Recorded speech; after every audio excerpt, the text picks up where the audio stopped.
Well, welcome back to part 2 of our transformation being fitted into our Edwardian piece from the beginning. So we showed you how the curls are done.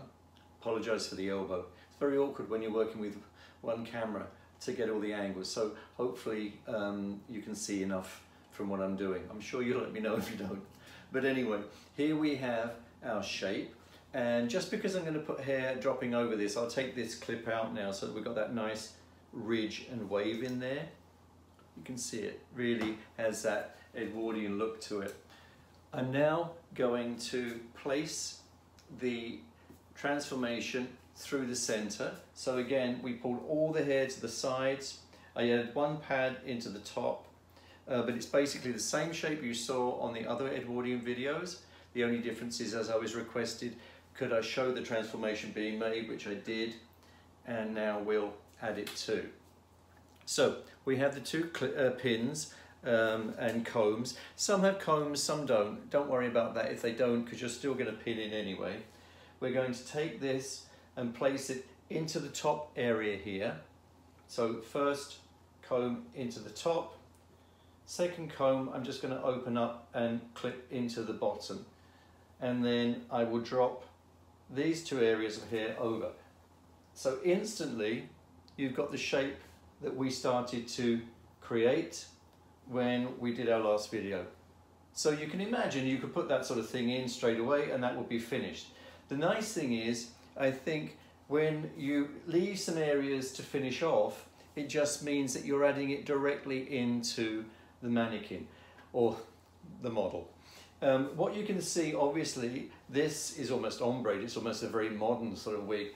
And so these colours, when you put it next to it, the end's very light, but the centre areas match perfectly well. So by leaving this out, it means that I now have options to work with this hair to blend the two together and bring those curls together.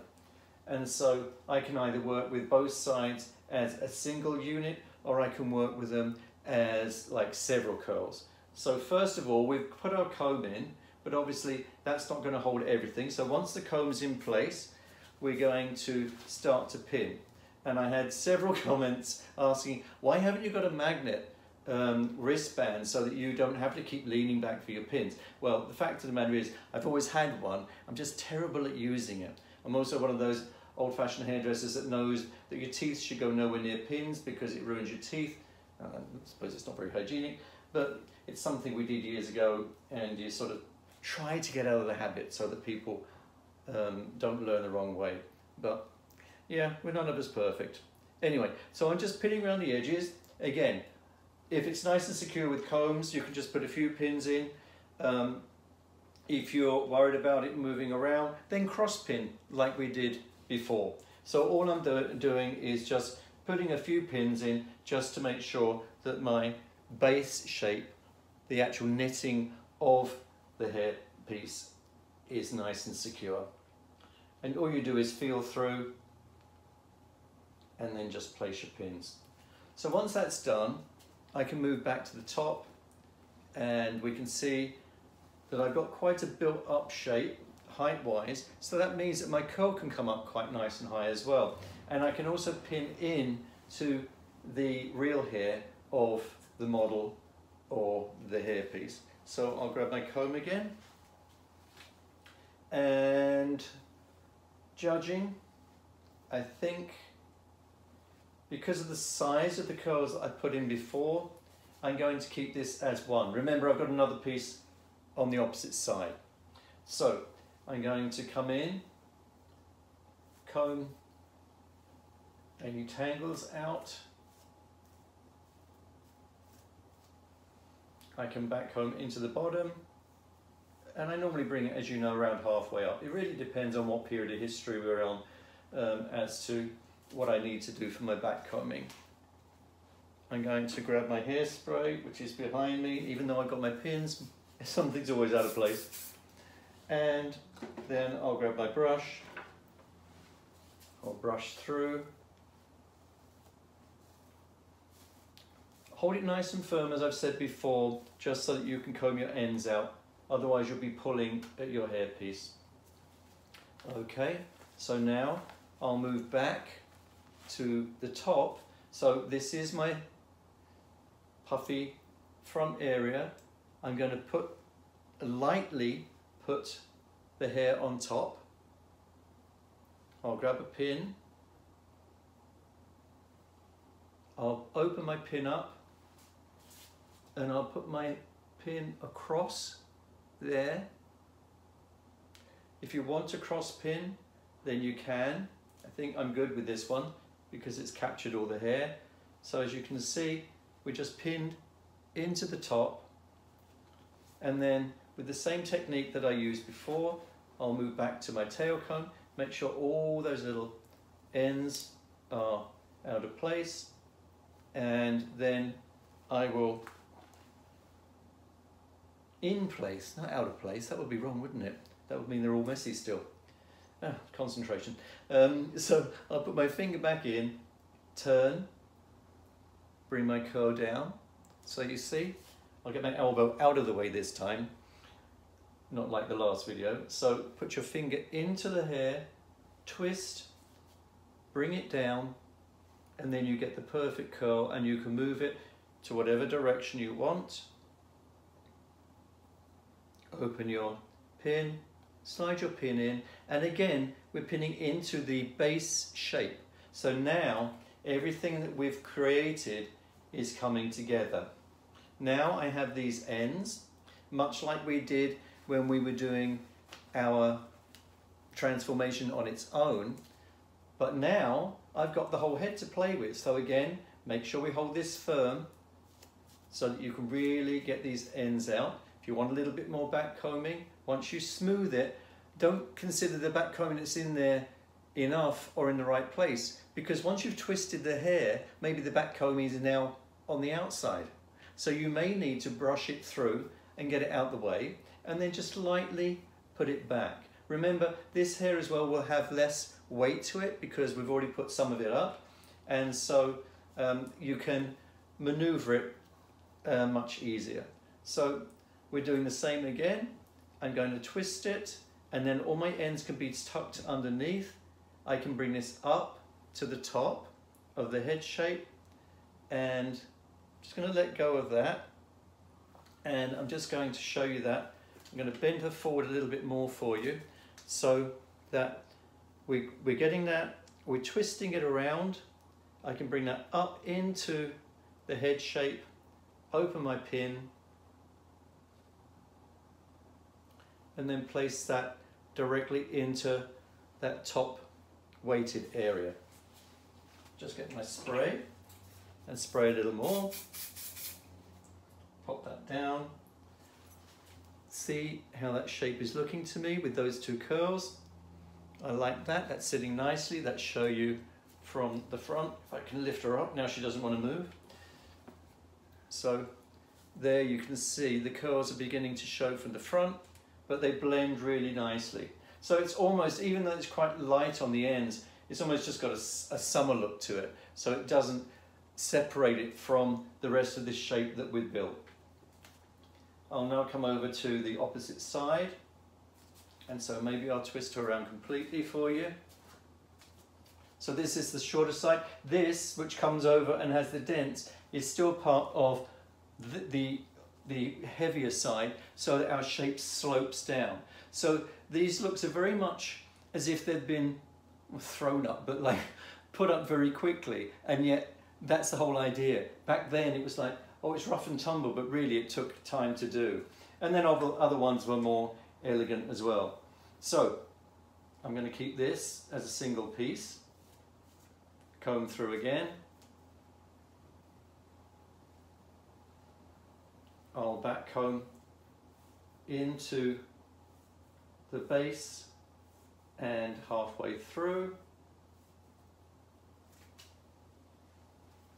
Slightly less hair on this side. You can, you know, when I left those two sections at the front, you could make sure it's absolutely even if you want to, so that you've got exactly the same amount of hair to work with on both sides. I'm not that bothered about that. It's all about the shape for me. So, you know, concentrate on what is important. Don't get yourself tied up in things that aren't, you know, that important or don't matter that much. Just really make yourself enjoy doing a fun shape. All the interior is done, so all we're doing now is we're just adding into this shape. So I'll pull this across. Actually, I'll keep that brush with me. Must probably need a few more pins in a minute.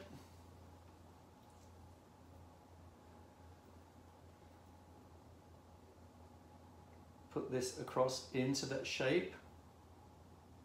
You can see the pin there. And then I'll pull this up. I'm just going to get a couple more pins.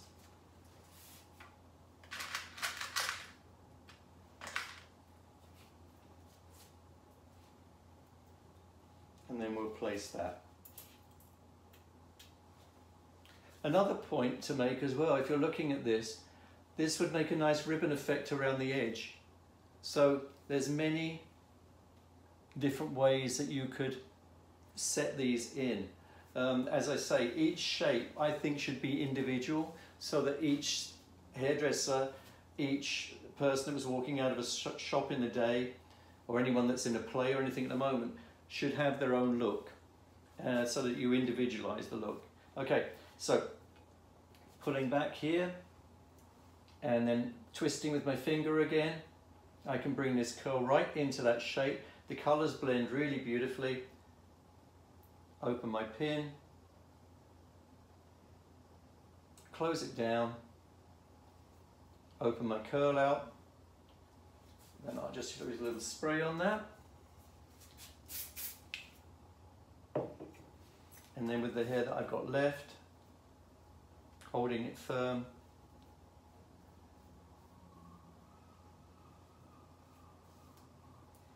I can bring that down into the shape that we've already created. So now I'm adding the curls that we've done on the transformation into the shape of the base.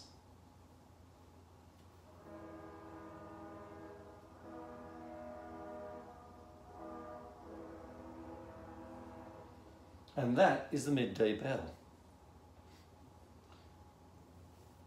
That goes off here every day in Vancouver.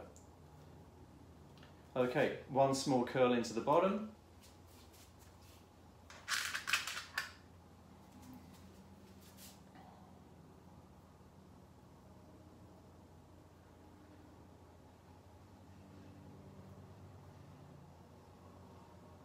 Open that out.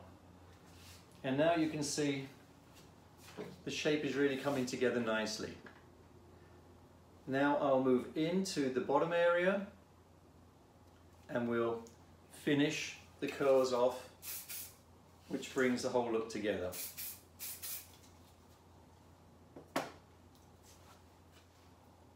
So moving into the bottom, we have this little bit of hair that we left. With some looks, you could curl these and you could leave the bottom out. You could have a big velvet ribbon or something across, because from the side you still have that lovely shape on the underneath, and you could have some curls cascading down. There's a multitude of different ways that you could do to finish this. It's really in the eye of the beholder, and it doesn't take away from the original looks, it enhances, because as I say, with thousands of people around at the time, people wanted the idea of a feeling of a look, but they wanted their version of it. And so always feel free to vary. Just make sure, if you're doing it for a period reason, that you're using things that would have been done at the time. So fake tortoiseshell clips, things that matched, flowers that were right at the time, and feathers and that sort of thing. You know, but apart from that, the shaping should be up to you. And again, if you're doing that, just don't make sure no modern tools that you're using in it as well that show. Anyway, a little bit more back combing here.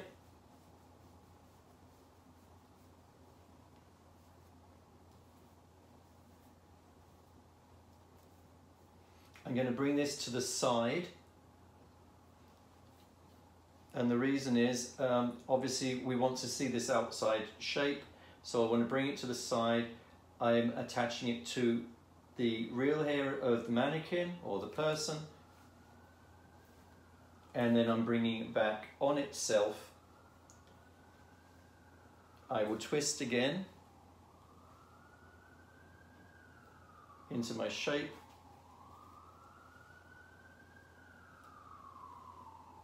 I'll hold it this way so you can see, and then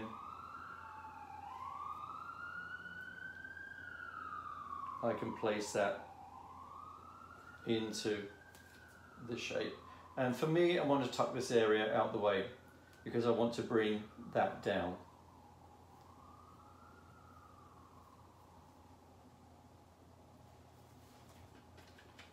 Move over to this last section. You can see the shorter areas here as well that have come from the curls from above as we gradually twisted them around. And that's fine because they're very easy to just blend in and hide with everything else.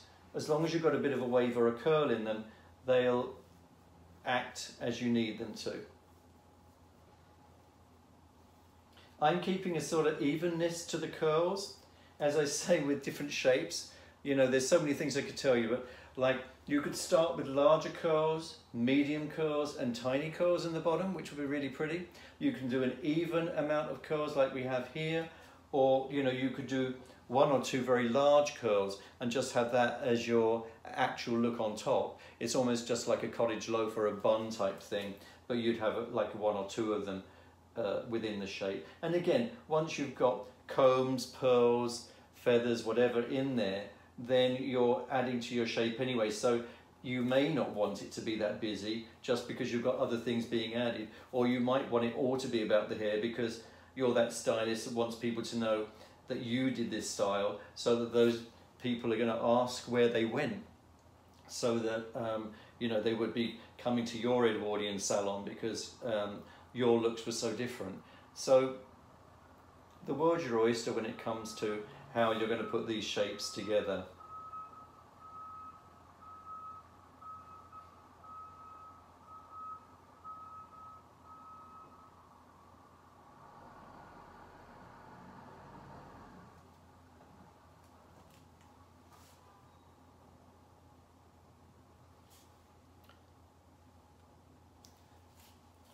Okay, so I'm just going to use a couple of finer pins just to get them to merge in and hide any little areas that we have. I can start pulling out my shape, making sure that the transformation fits nicely with the actual hair of the person.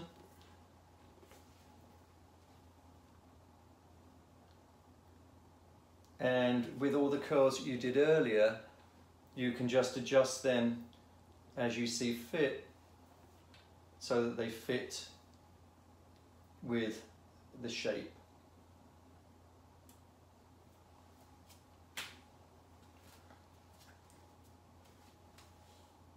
Just bring that up so it shows a little bit more from the front. And then it's just tweaking and pulling that shape together. So here you have the transformation fitted into the full shape of the Edwardian look. It's the sort of thing you can add combs to. Combs on the time tortoiseshell or any sort of ebony or anything, and they could be placed throughout the look, so you could have one or two, or you could have a lot. They could be placed through, as we've seen with the last look, evenings, and that were a lot to do with feathers and things like that. And then one thing I had mentioned before was the width of the hats back in the day, and because the hair was so wide, hats had to be as well. And I've got an example of the sort of thing that you would have, so that when the hats went on, they had to cover full circumference of the outside and the width of the head, and so they would fit very differently to what a hat does now. If you put them on a modern head, it would just fall down over your eyes, but it was because of this wonderful width to the shape. So that's the last of these looks, unless I'm told otherwise by you. But you can see now how those two things go together, which we've gone through before. And it really is fun building these shapes up and getting them to really have self-expression for each look that you do. So I hope you like it, and I'll be back with you shortly. I'll be back with you soon with some more looks from different periods in history. Thanks again for your time.